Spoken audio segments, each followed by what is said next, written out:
I took 3 days of hard-earned military leave and drove 6 hours across state lines to surprise my younger brother at his rustic barn wedding. But when I arrived, the venue was entirely empty except for a cleanup crew hauling away trash. Then, a text from my brother popped up on my screen. "We got married yesterday." Only important people were invited, but the real blindside. He didn't just lock me out of the ceremony, he used a forged military signature to steal my identity and stick me with the $26,000 bill. This story isn't just about a shocking family betrayal. It is a powerful testament to the necessity of setting unyielding boundaries, reclaiming your self-worth, and demanding the respect you deserve from the people who take you for granted. If you believe that loyalty should never be weaponized against your kindness, please hit that like button, subscribe to our channel, and share your thoughts in the comments below. Let's dive into the truth. The hum of the air conditioning inside my office at Naval Station Norfolk usually acted as a grounding frequency, a sharp reminder of the structured, predictable world I had built for myself over the last 20 years. As a commander in the United States Navy, my life was dictated by protocols, clear-cut lines of authority, and absolute accountability. But on that humid Thursday afternoon, as the gray, heavy waters of the Elizabeth River churned outside my window, the rhythmic ticking of the wall clock was shattered by the shrill ring of my personal cell phone. I picked it up, expecting a routine update from home, but my father's voice cut through the line before I could even formulate a proper greeting. It wasn't warm. It didn't ask how my week was or acknowledge the grueling shifts I had been pulling. It was sharp, demanding, and heavy with an entitlement that turned my stomach. "The bill is $26,000, he said, his breathing heavy on the other end. "How will you pay?"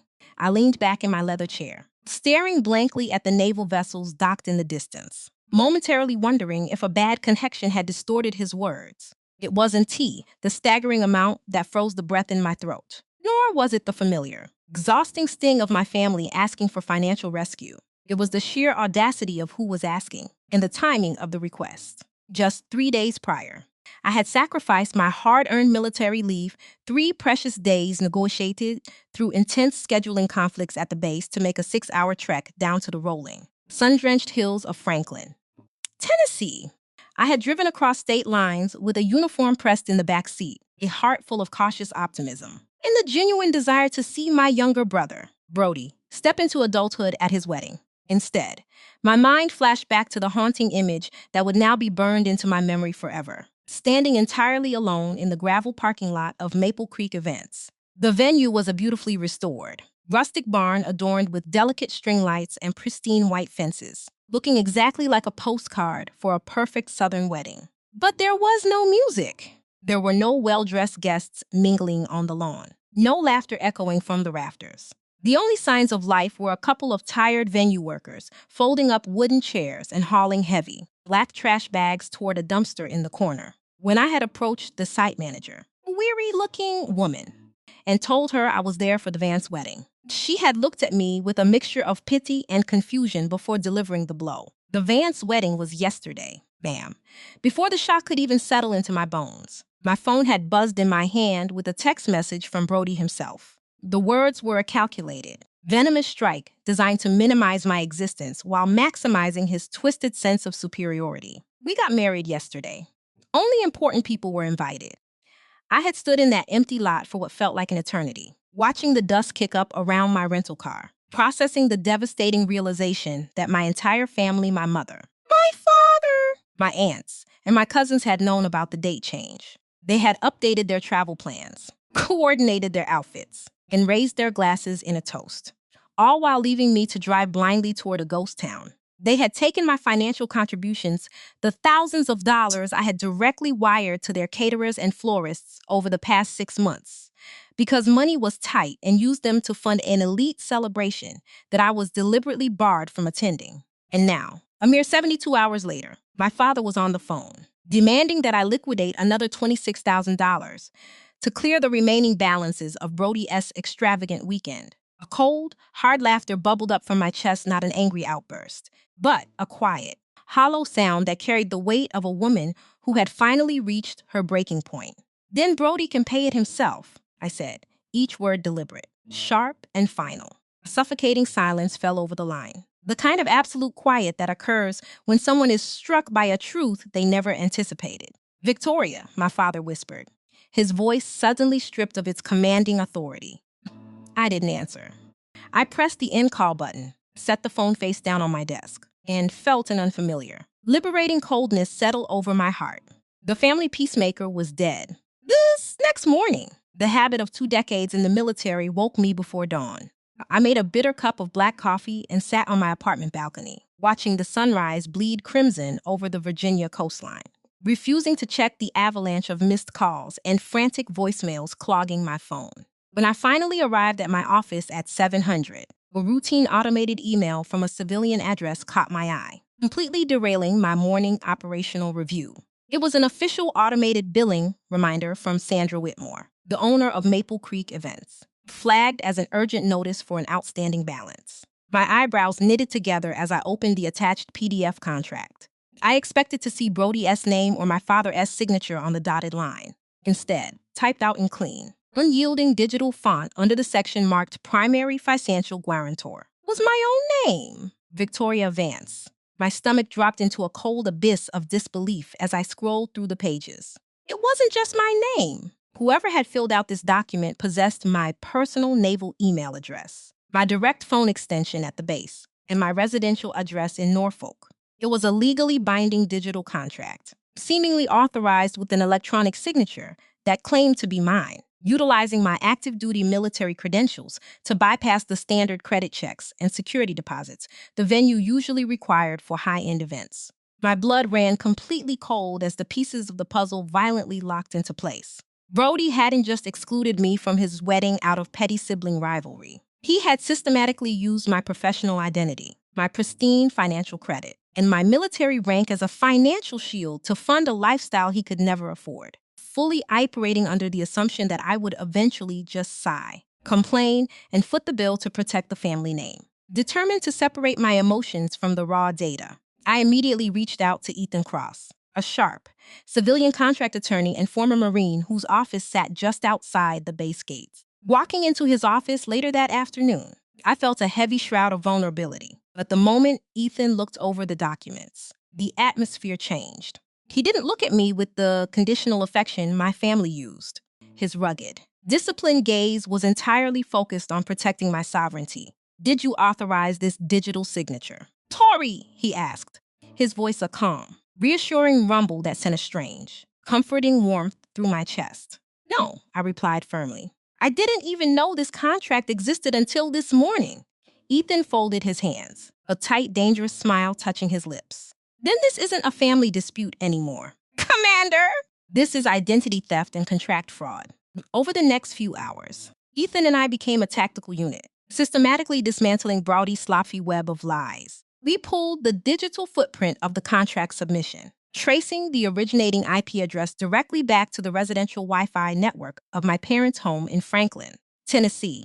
We cross-referenced my bank statements, compiling undeniable evidence of the $15,000 I had already paid directly to vendors, juxtaposed against Brody's text messages to his new bride, Chloe, which Ethan managed to flag through a mutual contact.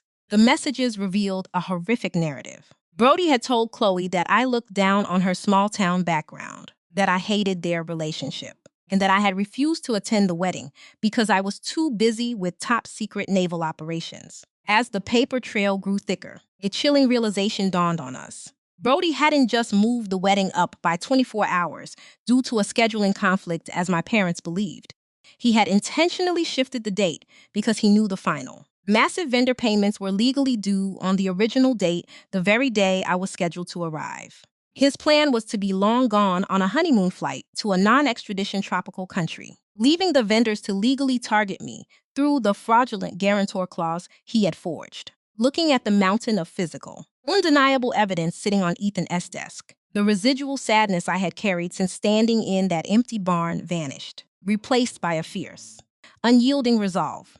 My family had spent years demanding my sacrifice while offering nothing but disrespect in return, with Ethan standing firmly by my side.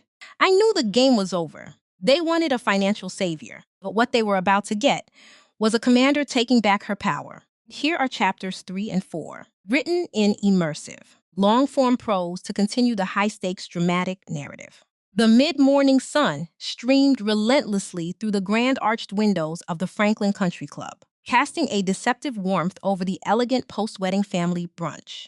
Crystal chandeliers rattled softly to the polite laughter of aunts, uncles, and cousins who were busy praising Brody's perfect, intimate wedding.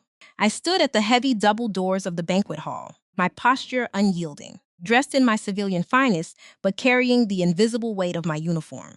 Beside me stood Ethan Cross, his calm, imposing presence a stark contrast to the superficial joy filling the room. In my hand, I gripped the thick manila folder containing the digital footprint of my brother's betrayal. My parents were the first to notice my entrance. My mother-esque glass nearly slipped from her hand, her face turning a ghastly pale shade as she nudged my father. The whispers began like a rolling wave across the tables, a collective shock that the estranged. Too busy older sister had actually shown up. Brody was seated at the head table, an arrogant smirk plastered on his face as he raised a mimosa to his new bride, Chloe. But as his eyes locked onto mine, and then drifted to the formidable figure of Ethan beside me, the color drained completely from his face. Before anyone could initiate the predictable, guilt-tripping pleasantries, I bypassed my rushing parents and walked directly to the front of the pavilion, where a projector screen was displaying a slideshow of the previous day's ceremony. Without a word, I disconnected the venue's media feed and plugged in my own laptop. Victoria, what on earth are you doing? This is highly inappropriate, my father hissed under his breath, stepping forward to block the screen. Ethan stepped in front of him with a quiet, immovable authority.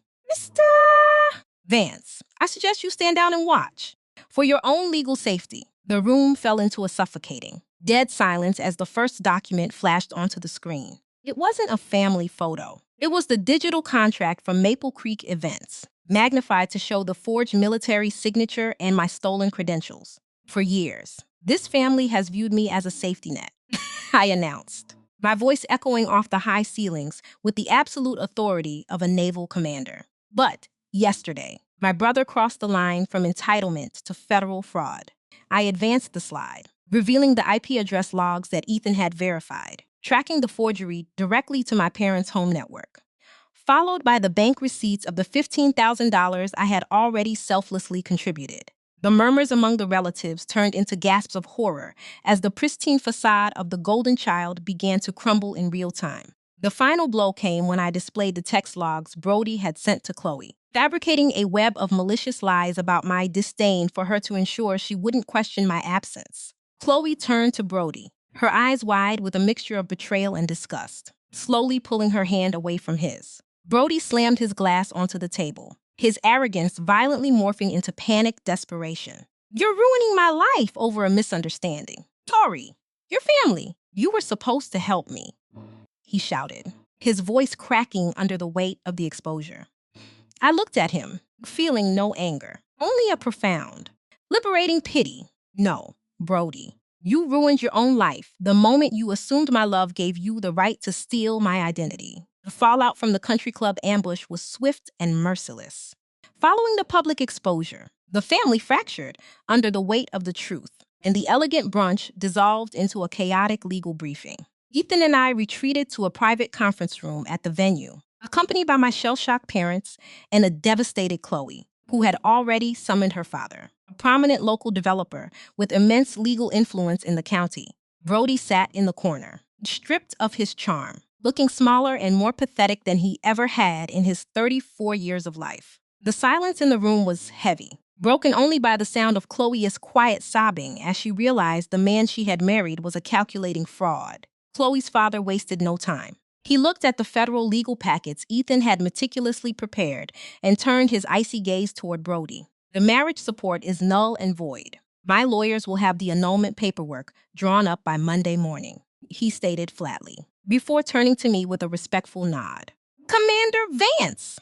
I apologize for my family's unwitting involvement in this scam. We will cooperate fully with any investigation. With those words, Brody's final safety net evaporated. He had not only lost the financial backing of his new in-laws, but the tropical honeymoon he had planned as an escape route was now entirely out of reach. He was trapped in the very web he had woven. My mother looked at me, tears streaming down her face, still desperately trying to cling to the old family script. Victoria, please. He's your brother. If the military police get involved, he'll lose everything. Can't we just handle this quietly? Can't you just pay the balance one last time? Hearing her beg for the predator while ignoring the victim was a familiar sting. But this time, it failed to pierce my armor. Before I could speak, my father! Arthur stood up slowly. His shoulders, usually high and stubborn, were deeply slumped.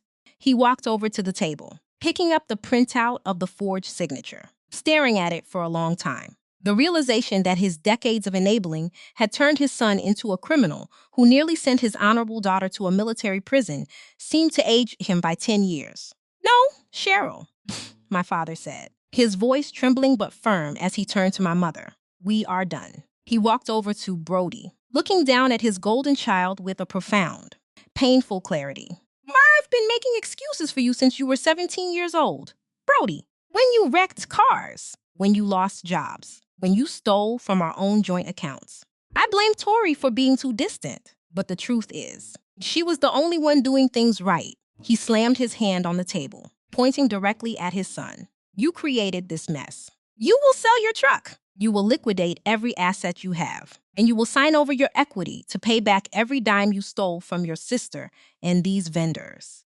And if you refuse, I will walk into the precinct and testify against you myself. For the first time in my life, the tide had turned, and accountability had finally taken the helm. The quiet that settled over my parents' living room the following evening was entirely different from the suffocating silences of my childhood. It was the heavy, exhausting quiet that follows a structural collapse. Brody sat on the edge of the worn fabric sofa, staring blankly at a stack of legal documents that Ethan Cross had spread across the coffee table. The arrogance that had defined his posture for 34 years was entirely gone, replaced by the hollow, panicked look of a man who had finally run out of exits. My father stood by the window, his arms crossed tightly over his chest, his gaze fixed on the dark Tennessee night rather than on his son. He had spent the last 24 hours supervising the immediate listing of Brody S.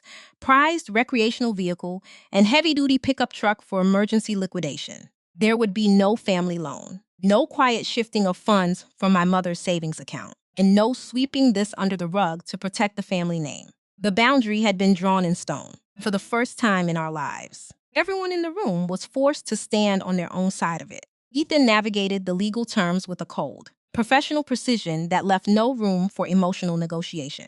The total outstanding balance across the venue, the caterer, and the secondary vendor stands at exactly $26,000. Ethan stated, his voice slicing through the room like a scalpel. By signing these restructuring agreements, Brody acknowledges full, sole financial liability for these debts. Commander Vance is completely removed from all financial obligations, and the venue will formally rescind the fraud and identity theft alerts, currently flagged with the local authorities upon the first wave of asset liquidation. Brody's hand shook slightly as he picked up the pen. He looked up at me, a desperate, silent plea for mercy in his eyes, hoping against hope that the sister who had rescued him 100 times before would step in to soften the blow. I met his gaze with absolute stillness, offering neither anger nor comfort, only the unyielding reflection of his own choices. With a heavy sigh, he dropped his head and signed the papers, finally accepting the weight of the reality he had created. As the legal technicalities were finalized, my mother walked over to me, her eyes red and swollen from hours of quiet crying. The traditional Southern matriarch who always knew how to smooth over a crisis looked entirely lost. She reached out, her hand trembling as she touched my forearm, her voice barely a whisper above the ticking of the grandfather clock in the hallway. I am so sorry. Tori, she breathed, the words costing her an immense amount of pride. I should have called you. I should have checked the dates myself instead of just assuming everything was handled. We became so consumed with keeping Brody afloat that we never stopped to see how much we were pulling you under. I looked at her, feeling a profound wave of sadness, but also an overwhelming sense of peace. For 38 years, I had equated love with carrying their burdens. But as I looked at my mother's remorseful face, I realized that true love required honesty, even when that honesty was painful enough to break a family dynamic apart. 6 months later, The crisp autumn wind swept across the flight deck of the naval station, carrying the sharp, familiar scent of salt water and jet fuel. The morning air was biting, but inside the ceremonial hangar, the atmosphere was thick with a warm, triumphant energy. I stood at absolute attention in my full dress uniform, the fabric pristine, my posture a reflection of the discipline and resilience that had carried me through 20 years of service to my country. Surrounding me were my fellow officers, sailors I had deployed with, and friends who had become my chosen family during the darkest times of my career. But as the Admiral stepped forward to pin the silver oak leaves of my official promotion onto my uniform, my eyes didn't focus on the brass or the accolades. They drifted to the front row of the civilian seating area, where a sight I had never dared to dream of was unfolding in real time. Sitting side by side in the polished wooden chairs were my mother and my father. They weren't there because they needed a financial favor. They weren't there to pitch a new crisis for me to solve. And they weren't there out of a sense of forced obligation. For the first time in my entire life, they had traveled across state lines simply to see me, to celebrate my achievement, and to honor the daughter they had taken for granted for nearly 4 decades. Standing right beside them was Ethan Cross, his eyes reflecting a deep, unwavering pride that had nothing to do with my military rank and everything to do with the woman I had become. The true victory of that morning wasn't the promotion itself or the career milestone. It was the quiet, undeniable shift in the wind of my family's history. Brody was not in attendance, as he was currently completing his court-ordered restitution and working extra shifts to rebuild his life from scratch. But for the first time, his absence didn't feel like a punishment, it felt like the natural, healthy consequence of a family finally learning to heal through accountability. When the formal ceremony concluded and the crowd began to disperse into the reception hall, my father approached me through the sea of uniforms. He didn't offer the stiff, distant handshake of my childhood. Instead, he pulled me into a tight, fierce hug that caught me completely off guard. His rough, weathered hands trembling against the shoulders of my dress jacket. When he stepped back, his eyes were bright with unshed tears, and he looked at me with a profound, clear-sighted clarity that I had spent a lifetime chasing. "You were always the one holding us together, Tori," he whispered, his voice thick with a mixture of regret and awe. "And we were too blind to see it. I am so proud to be your father." I smiled, a genuine, unburdened smile, as I looked at him and my mother walking toward the reception line. They finally saw me, not as the reliable safety net, not as the family ATM, and not as the backup plan, but as a daughter, a sister, and a human being who was worthy of respect. True strength wasn't about surviving abuse in silence. It was about having the courage to demand the dignity you deserved. The transition from a life governed by constant family crises to one anchored in personal peace did not happen overnight. In the weeks following my promotion ceremony, the silence from Tennessee was no longer a weapon used to make me feel guilty. It was a sanctuary. Back at Naval Station Norfolk, my daily operations demanded an intense level of focus. But for the first time in my career, I wasn't checking my personal phone with a knot of dread in my stomach every time it buzzed. The emotional static that had clouded my life for 20 years had completely dissipated. Ethan remained a constant, steady presence, bridging the distance between Virginia and Tennessee with weekend visits, quiet dinners, and a mutual understanding built on shared values of discipline and respect. We rarely spoke of Brody, not out of malice, but because his shadow no longer possessed the power to darken our horizon. The legal boundaries we had set were functioning exactly as intended, protecting my life while forcing the rest of the family to navigate reality on realistic terms. Meanwhile, back in Franklin, the ripple effects of the country club confrontation were reshaping the family dynamic in ways I hadn't anticipated. My father, true to his word, refused to soften the blow for Brody. The heavy-duty truck and the recreational vehicle were sold within 30 days, and the proceeds were wired directly to Sandra Whitmore to clear the first major wave of outstanding wedding debts. My mother, stripped of her role as the professional enabler, had to learn the agonizing art of stepping back. When Brody fell short on his rent 2 months into his restitution program, she did not secretly dip into her savings to rescue him. Instead, she pointed him toward the local employment office. "For Brody!" The adjustment was brutal. The charming smile and easy excuses that had carried him through 34 years of life failed to work on court-ordered mediators and strict payment deadlines. He was forced to sell his luxury items, take an unglamorous job at a local logistics warehouse, and learn the basic, foundational lessons of adult accountability that he should have mastered 2 decades prior. The most surprising shift, however, came from my extended family. Once the truth about Brody S.'s digital forgery and his deliberate deception regarding my absence became public knowledge, the traditional whispers of judgment were replaced by a collective awakening.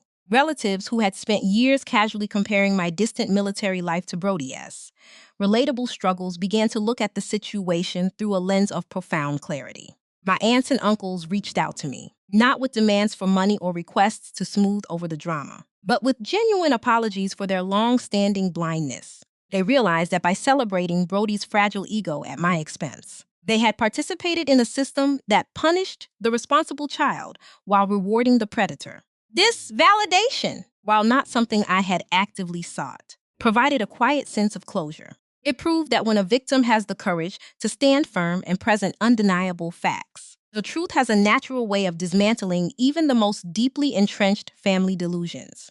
A full year after the empty barn at Maple Creek events had threatened to break my spirit, I found myself standing on the shoreline of Virginia Beach, watching the Atlantic tide roll in under a clear, expansive sky. The cool water lapped at my bare feet, and the rhythmic sound of the waves felt like an echo of the internal balance I had fought so hard to achieve. Beside me, Ethan held my hand, his quiet companionship a testament to a love that required no sacrifice of my dignity, no compromise of my worth. My life was entirely my own now. I was no longer defined by the fractures of my past, nor was I running away from the ghosts of my childhood.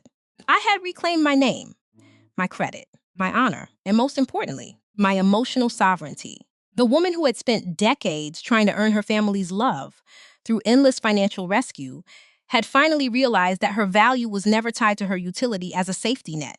A few days prior, I had received a letter in the mail, written in Brody S. messy, uneven handwriting. It wasn't a request for assistance, nor was it a defensive justification of his past actions. It was a brief, somber update.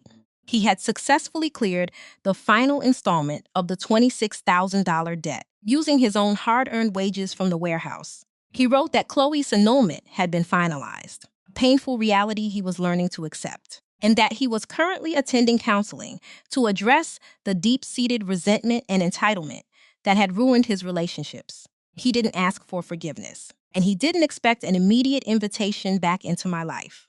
He simply wanted me to know that he was doing the work. I folded the letter and placed it in a drawer, feeling a quiet sense of relief. I didn't hate him, but I also knew that setting a boundary didn't mean tearing it down the moment the other person showed signs of improvement. Forgiveness takes time, and trust must be earned through a lifetime of altered behavior, not a single page of text. As the sun began to set, casting a brilliant palette of amber and violet across the ocean, I felt an overwhelming wave of gratitude for the journey that had brought me to this sovereign ground.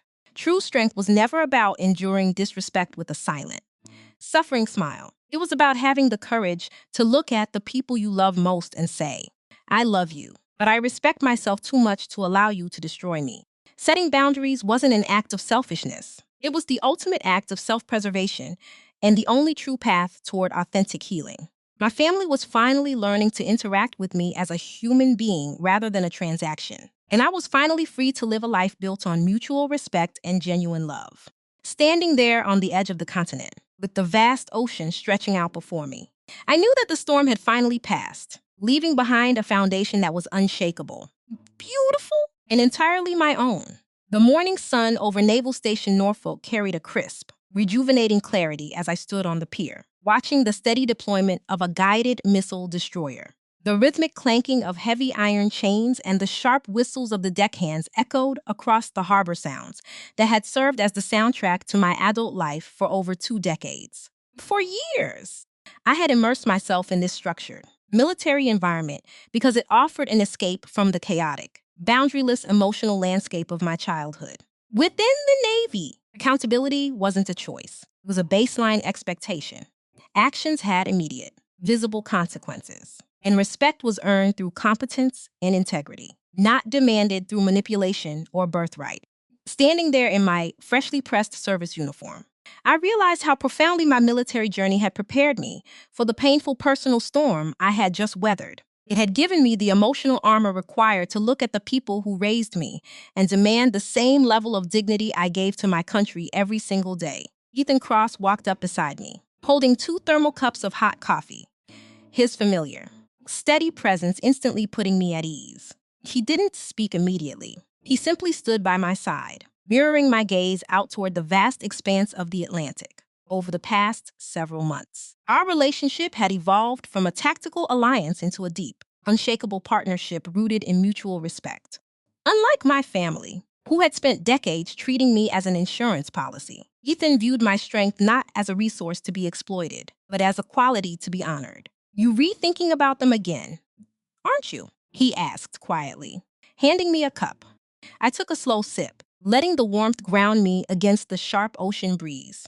"Not with anger," I replied honestly, turning to look at him, "just with perspective." It took standing in an empty parking lot in Tennessee to realize that you can't force people to value you by sacrificing your own peace. You have to teach them how to treat you by refusing to accept anything less than absolute respect. As we walked back toward the base administrative offices, I found myself reflecting on the profound human lessons this painful betrayal had yielded. True human equality and dignity begin with the courage to establish rangs firm, unyielding boundaries. For nearly 40 years, I had fallen into the trap that ensnares so many eldest daughters and reliable children. I had confused enabling with loving.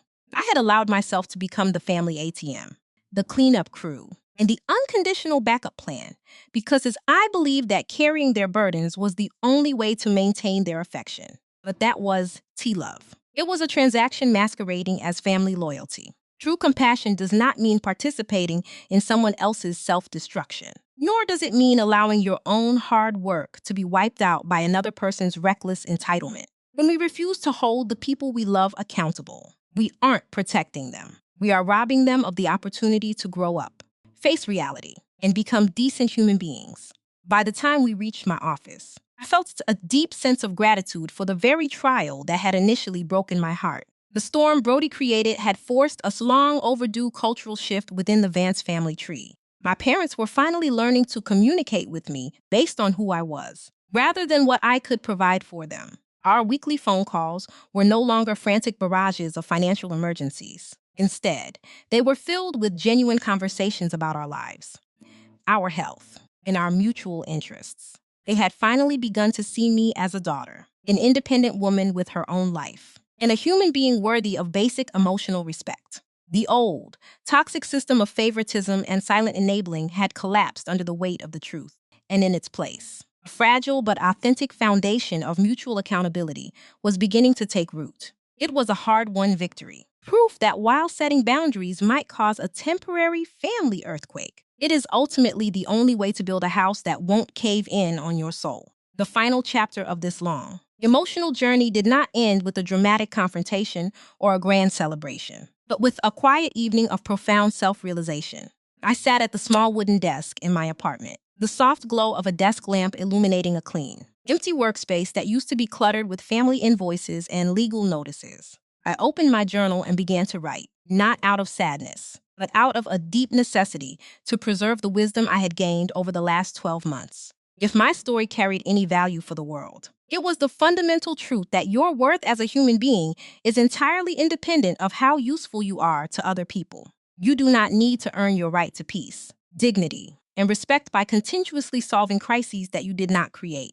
As the cello-driven melody of a classical track played softly in the background, I looked out toward the dark horizon where the ocean met the starlit sky. I knew that somewhere out there, another woman was standing at her own crossroads, carrying the crushing weight of an exploitative family dynamic, terrified that saying no would make her selfish, cruel, or unloving. To that woman, I wanted my journey to be a beacon of strength.